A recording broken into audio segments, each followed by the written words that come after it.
Alright, welcome to the Lofoten Islands. In today's video I want to go foiling here at this beautiful spot.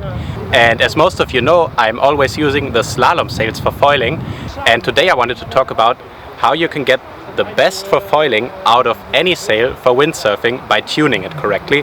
Because the 0.7 AC1 slalom sails work actually really well for foiling, but you have to know how to trim them so that you get the maximum out of them for foiling. So let's rig up the sail. I'm using a 7.1 AC1 today, but this basically works for any sail.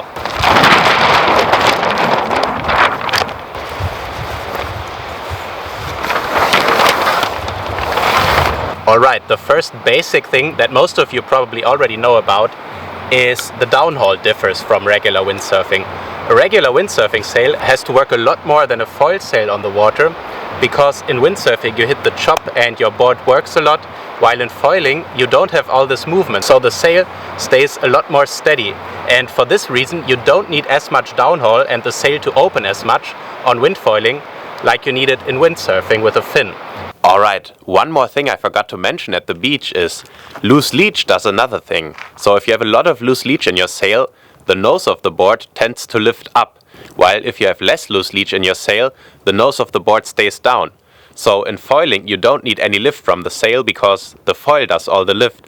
So what you want is a sail that has a lot less loose leech so that the nose doesn't lift out of the water uncontrollably, because you want the control from the sails. So that is another reason why, compared to fin windsurfing, you need a totally different sail. So if you want to use a regular sail for foiling, use it with a lot less downhaul so that you will get less loose leech and the nose lifts less out of the water. So for this sail, for example, the 7.1 AC1, the recommendation is to use a 430 mast with a 42 extension. And I'm only going to put the extension to 38 here, and this way the sail doesn't get as much loose leech, which you don't need, and it stays a little bit more baggy also, so a little bit deeper profile, which is also good for foiling. So that's the first tip. Alright, I gotta hurry up a little bit, the tide is coming in and soon everything here will be full of water.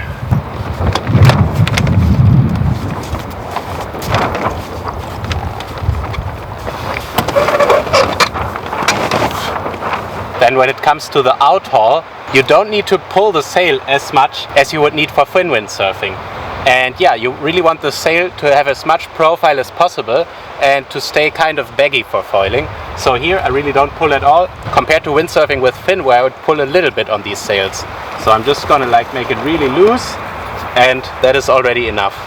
Also in foiling sails you want the profile to be as far to the front as possible. So in actual foiling sails what they do is they use really stiff carbon battens with a very soft tip, so that all the profile in the sail tends to move to the front of the sail.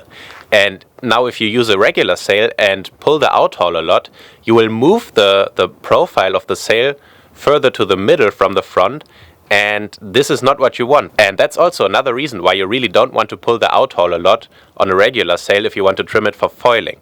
You just want to leave it as loose as possible so that the profile stays as far to the front as possible. Alright, when it comes to the boom height, it is pretty simple. I like to put the boom up a lot higher than I would on fin windsurfing.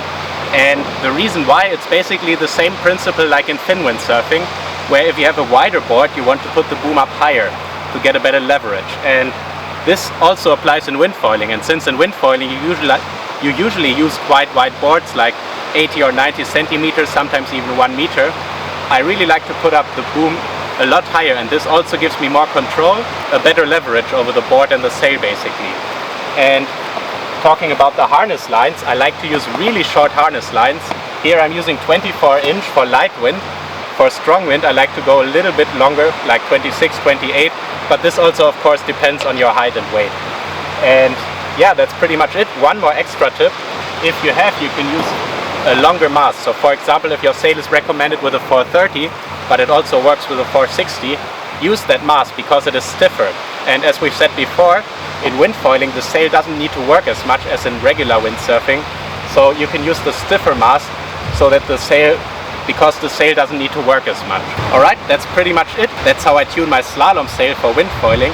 And now as the water is really pushing in, let's actually get out because it's so beautiful. We got some wind, let's go wind foiling.